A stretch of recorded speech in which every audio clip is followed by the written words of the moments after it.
আসসালামু আলাইকুম। ইংরেজিতে একটি কথা আছে, the secret of your future is hidden in your daily routine.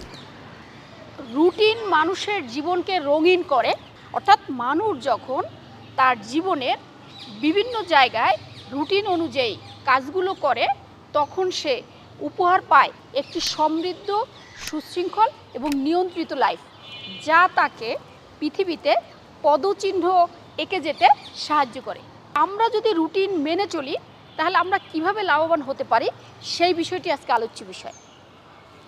1 নম্বরে জ্ঞানী হয়ে ওঠা, অর্থাৎ কোনো মানুষ যখন একটি রুটিন ওয়াইজ জীবনযাপন করে তখন সে সঠিক সময় পড়াশোনা করে, কোথাও যদি সে যায় তার অভিজ্ঞতা একটি নির্দিষ্ট বিষয়ের মধ্য দিয়ে সে তার মধ্যে অবলোকন করায়। শুধু তাই নয়, বিভিন্ন সেমিনার, সিম্পোজিয়াম এগুলোকে সে সময়ের মধ্য দিয়ে সে অংশগ্রহণ করে, অর্থাৎ যাতে কোনোভাবেই সময়টি নষ্ট না হয়। আর যখন সে রেগুলার এই কাজগুলো করতে থাকে তখন সে জ্ঞানী ব্যক্তি হয়ে ওঠে। আর এই জ্ঞানী ব্যক্তি যে তার কিন্তু জীবন সবচেয়ে সহজ হয়ে ওঠে, কারণ জ্ঞান হলো এক ধরনের টুলস, এক ধরনের হাতিয়ার, যা যার কাছেই থাকে সেই শক্তিশালী হয়ে ওঠে। কাজেই আপনি যদি জ্ঞানী হতে চান এবং জীবনকে সহজ করতে চান তাহলে রুটিন মেনে চলুন। 2 নম্বরের যে বিষয়টি সেটি হলো ঋণহীন এবং মানসিক দুশ্চিন্তাহীন একটি জীবন উপহার পাওয়া যায়। যতটুকু আমি আয় করি রুটিন অনুযায়ী, অর্থাৎ হিসেব কষে ঠিক ততটুকু ব্যয় করতে হবে, তার বেশি নয়। যদি মানুষ এই কাজটি করতে পারে তখন কিন্তু সে ঋণের জালে আবদ্ধ হয়ে পড়ে না এবং সে অর্থনৈতিক যে দুশ্চিন্তায় মানুষ পড়ে সেখান থেকে সে বেরিয়ে আসতে পারে। কাজেই যদি আপনি ভালো লাইফ চান তাহলে আপনি রুটিন মেনে চলুন। 3 নম্বরে যে কাজটি সেটি হলো একটি প্রশান্তিময় জীবন, অর্থাৎ যারা রুটিন মেনে চলে তাদের জীবন হয়ে ওঠে প্রশান্তিময়। কারণ কি, সে সময়ের কাজটি সময় করে, পূর্বের কাজ নিয়ে তাকে চিন্তা করতে হয় না, বা তাকে আফসোস করতে হয় না, বা তাকে পিছনের দিকে ফিরে তাকিয়ে বেদনায় তাকে নিমজ্জিত হতে হয় না। কাজে সে এক ধরনের প্রশান্তিময় জীবনযাপন করতে পারে। 4 নম্বরে যে বিষয়টি সেটি হলো যে একটি পূর্ণাঙ্গ জীবনের অধিকারী হয়। অধিকাংশ মানুষ আংশিক জীবনযাপন করে, পূর্ণাঙ্গ জীবন সে আসলে লিড করতে পারে না।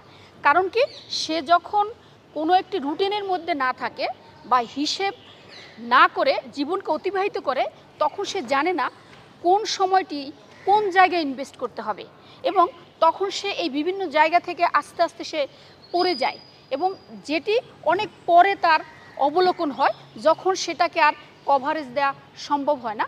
কাজেই পূর্ণাঙ্গ যদি জীবনযাপন করতে চাই তাহলে একটি রুটিন মেনে চলুন। 5 নম্বরে যে পারিবারিক সম্পর্ককে দৃঢ় করে, শক্তিশালী করে। অনেক ফ্যামিলির সেপারেশন হয়ে যায়, আত্মহত্যা করে, ফ্যামিলির মধ্যে দুর্ঘটনা চলতে থাকে, ভয়ঙ্কর ঝগড়াঝাটি, অশান্তি লেগেই থাকে এই রুটিনের অভাবে। অর্থাৎ রুটিন যদি আমরা মেনে চলি তাহলে সময়গুলোকে ভাগ করে ফেলি আমরা, এবং একটি সময় থাকে পরিবারের জন্য, যে সময়টিতে আমি তাদের সাথে যখন থাকি, গল্প করি, আলোচনা করি, তখন কিন্তু এই পারিবারিক সম্পর্ক অত্যন্ত দৃঢ় হয়, ভালোবাসায় পরিপূর্ণ হয়, আমরা একজনার আরেকজনার মনোভাব বুঝতে পারি, তখন কিন্তু এই ভয়ঙ্কর পরিণতি থেকে আমরা বেরিয়ে আসতে পারি। কাজেই আপনি যদি পারিবারিক সম্পর্ককে দৃঢ় করতে চান তাহলে রুটিন মেনে চলুন। 6 নম্বরে যে বিষয়টি, অপচয় এবং বিলাসিতা থেকে আমি দূরে থাকতে পারি। অর্থাৎ একটি রুটিন মানুষকে তার যে সময় সেটি পাস হয়ে যেতে দেয় না, আবার তার যে অর্থ সেটিকে বেশি ব্যয় করতে দেয় না। কাজেই সে যেমন বিলাসী জীবন থেকে দূরে থাকে, তেমনি তার জীবনের সময় যে সে ক্ষেপণ করে বা নষ্ট করে সেখান থেকে তাকে রক্ষা করে। কাজেই আমি যদি অপচয় রোধ করতে চাই এবং আমি যদি একটি সুন্দর অর্থবোধক জীবন পাস করতে চাই তাহলে অবশ্যই আমাকে রুটিন মেনে চলতে হবে, এবং আপনার আজকের কাজেই হলো আপনার ভবিষ্যৎ। কাজেই যদি আপনি আপনার জীবনকে সমৃদ্ধ করতে চান, নিয়ন্ত্রিত জীবন চান, যদি শৃঙ্খলাময় একটি সুন্দর জীবন উপহার পেতে চান তাহলে অবশ্যই রুটিন মেনে চলুন, কারণ রুটিন জীবনকে রঙিন করে। Thank you so much.